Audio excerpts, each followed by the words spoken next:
হযরত ইদ্রিস আলাইহিস সালাম, ইদ্রিস আলাইহিস সালাম মৃত্যুর যন্ত্রণা তার উম্মতের মধ্যে ব্যাখ্যা করা শুরু করে দিলেন। উম্মতদেরকে ডেকে বললেন, উম্মতেরা শোনো, মরণের যন্ত্রণা এত কঠিন হবে। মহিলারা চুলার ভেতরে শাক সিদ্ধ করে, শাক করে না, শাক সিদ্ধ করে না, লবণ মরিচ পেঁয়াজ হলুদ সবগুলো দিয়ে মাখাইয়া শাকটা চুলার উপর দিয়ে দেয়। তারপরে ওর নিচে আগুন জ্বালাইয়া দিয়েছে, উপরে ঢাকনা দিয়ে ঢেকে দিয়েছে। শাকটা যখন সিদ্ধ হয়ে গেল, তখন ঢাকনা উঠাইয়া দেখে ওই শাকটা আগে পাতিল ভরা ছিল। শাকটা সিদ্ধ হওয়ার পরে শাকটা যেন পাতিলের তলায় চলে গিয়েছে। কথা বলেন ঠিক কিনা? পাতিলের তলায় চলে যায় না? ইদ্রিস আলাইহিস সালাম বললেন, জাতির লোকেরা শোনো, মৃত্যুর যন্ত্রণা ওই শাক সিদ্ধ করলে যেরকম হয়ে যায়, তোমার মরণের যন্ত্রণাটাও ঠিক এই রকম হয়ে যাবে। জাতির লোকেরা পাল্টা প্রশ্ন করলো, হে আল্লাহর নবী ইদ্রিস, চ্যানেলটি সাবস্ক্রাইব করে পাশে থাকা বেল আইকনটিতে একটি ক্লিক দিন। তুমি যে মরণের ব্যাখ্যা দিচ্ছ, তুমি কি মরেছো নাকি? তুমি কি মরে দেখেছো মরণের যন্ত্রণা কেমন? তুমি মরে যদি দেখে আমাকে বলতে, তাহলে আমরা বিশ্বাস করতাম মরণের যন্ত্রণা বড় কঠিন। ইদ্রিস আলাইহিস সালাম বড় বেকায়দায় পড়ে গেল। উম্মতরা বলতেছে যে আপনি তো মরেন নাই। ইদ্রিস নবী বলতেছে আপনি তো মরেন নাই, আপনি কেমনে বুঝতে পারলেন যে মৃত্যুর যন্ত্রণা বড় কঠিন?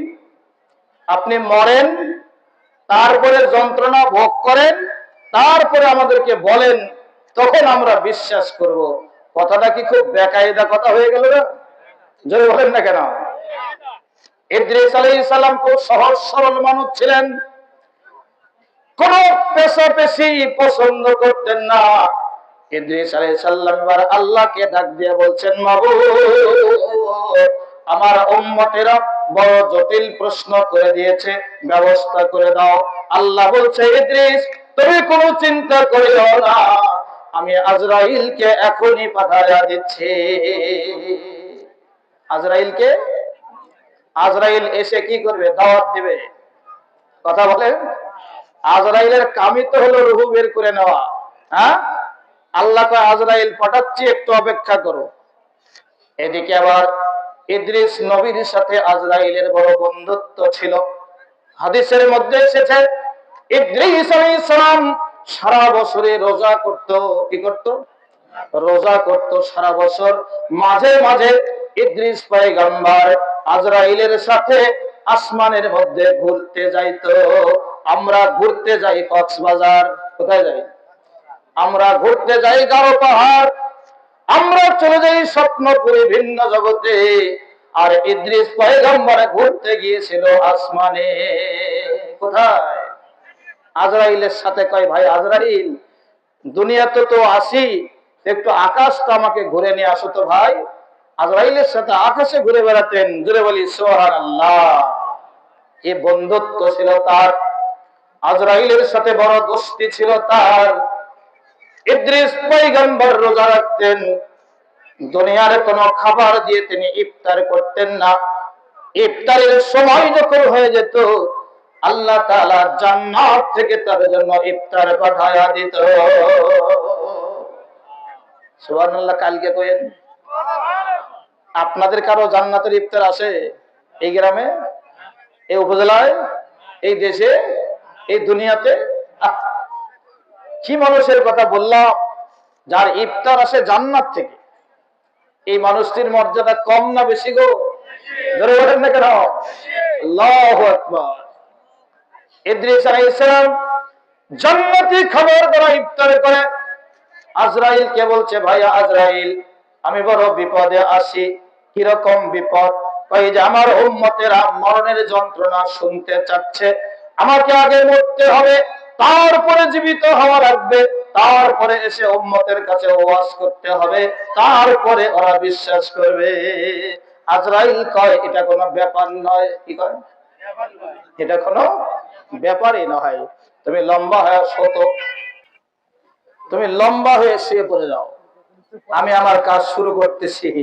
ইদ্রিস আলাইহিস সালাম কয়, ভাই আজরাইল, তোমার কর্মকাণ্ড দেখে, তোমার ভাবসাব দেখে আমার খুবই ভয় হচ্ছে, আবার জিন্দা করবে তো?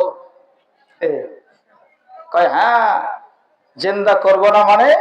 আল্লাহ তো এই কামের জন্যই পাঠিয়ে দিয়েছে আমাকে, তোমাকে মারবো আবার জিন্দা করব।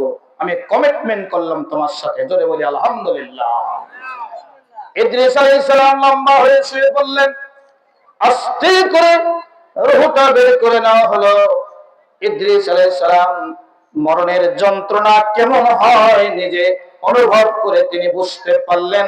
এরপরে তাকে আবার জিন্দা করে দেওয়া হলো, তুলে বসানো হলো, উম্মতের কাছে নিয়ে যাওয়া হলো। হুজুর গো, এখন উম্মতের মাঝে আপনি ওয়াজ করে বুঝায়া দেন মরণের যন্ত্রণা কেমন হয়। ইদ্রিস আলাইহিস সালাম নিজেই তো যন্ত্রণা ভোগ করেছে, নিজের যন্ত্রণার কথা ইদ্রিস আলাইহিস সালাম জাতির মাঝে বলা শুরু করে দিলেন। জাতির লোকেরা রে, মরণের যন্ত্রণা ভয়াবহ।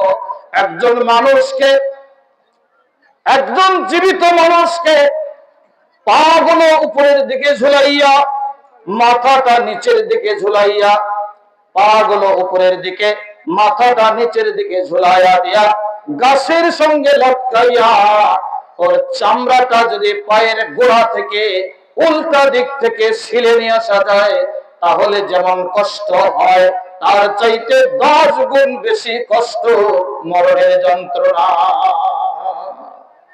জোরে বলি নাউজুবিল্লাহ, আর জোরে নাউজুবিল্লাহ।